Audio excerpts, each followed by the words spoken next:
السلام عليكم. اليوم ان شاء الله نسوي اكله طيبه وسهله وحلوه وموجوده متوفره يعني بكل بيت. هي تكون من دجاج مقطع، هو وعظامه. طبعا انا قطعته ما فصلته عن العظم. اي.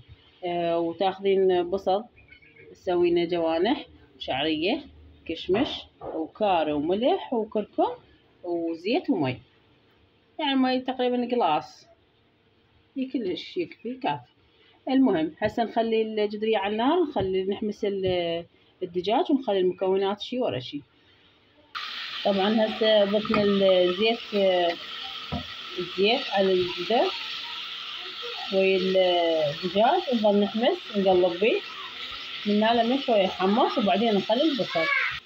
طبعا شوفوا هسه هذا شكلها، انا بعد ما خليت شي، خليت بس الدهن والدجاج. هسه شو نضيف البهارات، الكاري والكركم والملح، ونضيف البصل.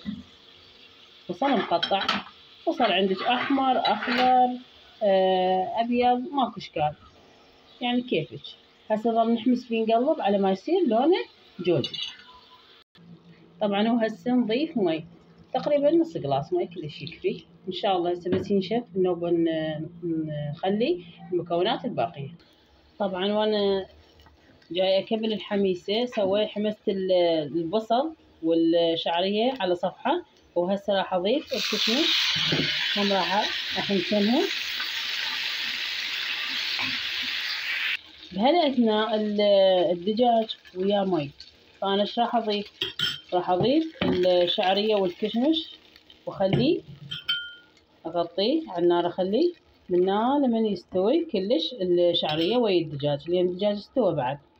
بس ضفت الشعريه والكشمش والبصل، حمسته وخليته عليه. هسه دقائق ان شاء الله ويستوي.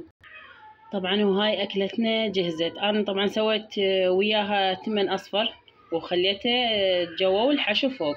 وشوفوها شلون صارت شكلها كلش حلو وشهي وطيب. ورجاء سووها وشاركوا وعلقوا على قناتي، وشكرا على كل من علق وشارك. فرجاء تسوونها، يعني هاي الاكله كلش حلوه وطيبه، والف عافيه.